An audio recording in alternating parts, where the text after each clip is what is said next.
Jama'a barkanmu da warhaka. Yana da kyau mu faɗa wa kanmu gaskiya akan abun da gwamnatin nan inda ita wai wannan ƙasa tamu ta Najeriya take tunanin ita ma yanzu ta kai matsayin da za ta haɗa kanta da wasu sauran ƙasashe kamar su Amurka da sauransu. Mu Najeriya gaskiya muna da matsaloli da yawa. Dalili kuwa shine yanzu ta ya za ka haɗa ƙasar Najeriya da ƙasar Saudi, misali ƙasashen Saudi Arabia misali. Kaga irin Saudiya ma'aikacinta na ƙarshen ƙasa yana ɗaukan 300,000, yayin da Najeriya kuma 30,000 ɗin ma bai wuce kwanakin nan ba ne aka fara tunanin wasu suna tunanin za su biya, wasu kuma ma ba a ma fara biya ba. To har ga Allah ta ya za mu haɗa kanmu? Wannan ba zai taɓa yiwuwa ba.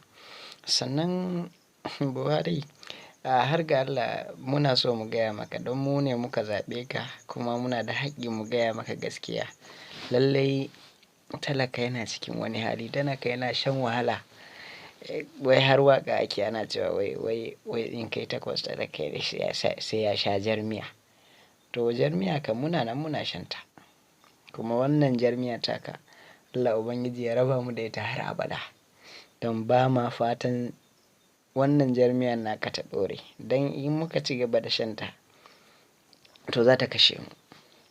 Da Allah yana da kyau a dinga lura da halin da mutane suke ciki.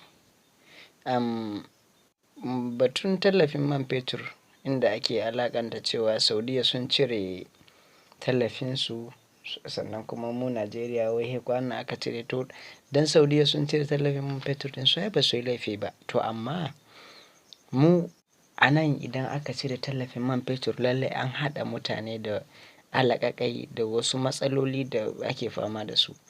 Musamman yanzu da ake cikin wannan hali na komi tsada da sauran abubuwa. Saboda haka muna fata Allah Ubangiji ya canja mana wannan al'amura da muke ciki ba don halinmu ba.